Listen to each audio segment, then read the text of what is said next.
Have you ever been part of a group and agreed with certain actions, although you feel that you do not agree? Why do we not speak our minds? Why set aside our beliefs, not air our opinions, and say yes rather than no? This action is termed as group thinking. It's when people strive for belonging in a group. So I think we need to look at the term belonging, because that's the reason for group thinking.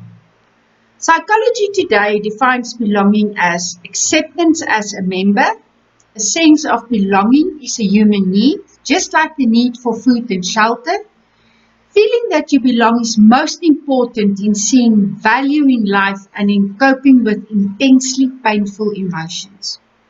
So this feeling of belonging causes us to rather keep the peace than disagree. And it's important to be aware that even well-intentioned people can make irrational decisions when faced with tremendous group pressure. In other words, group pressure is also part of our adult life, of our business life, and not only when we're teenagers. But then the question is, if I agree with the group, do I conform to the group? These two concepts are related but very distinct. Group thinking is all about the decision-making process.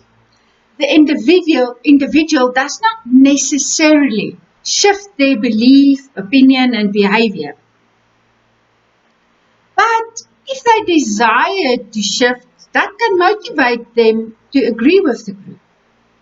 Whereas conformity is when it's an intentional or unintentional shift in behaviors, beliefs, and opinions.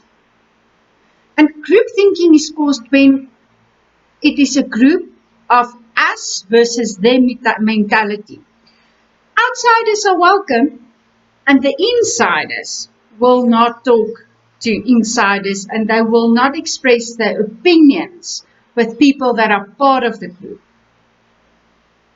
Even powerful and charismatic leaders will persuade people to agree with them. And sometimes people think that they do not know, or they feel they're inferior to other people in the group, and therefore they agree with the group. Exceptional high levels of stress, and when a moral dilemma exists, people also tend to participate in group thinking, because if you do not agree, it adds another level of stress.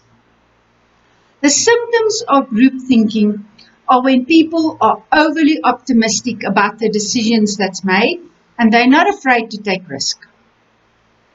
The beliefs in the group remain unquestioned, and that results in ignorance of the possibility of moral issues or the consequences of their actions. They normally justify their decisions. They do not reconsider their beliefs, and they prefer to ignore any warning signs. This us versus them feeling results in a disregard for important ideas and information. People remain silent. It's better to go with the flow because the group will know best. So you remain from sharing important information. If anyone in this group questions the group, they are perceived as disloyal and not part of the solidarity of the group. The group needs to be on the same page all the time. So group thinking by definition results in irrational and dangerous decisions. The group ignores any possibility of a negative outcome and do not make any plans to handle these negative outcomes. They fail to listen to another's opinion. In other words, there's only one way to see the solution. The decision lacks creativity because the group does not look for different ways of doing things. It's only this way, and this is the only way to do things. People in the group practice absolute obedience. They won't question the authority levels. And then the group is overly confident in any decisions that's been taken. So how do we tackle this phenomenon of group thinking? It's important that the members are allowed to express their opinions or ideas without criticism.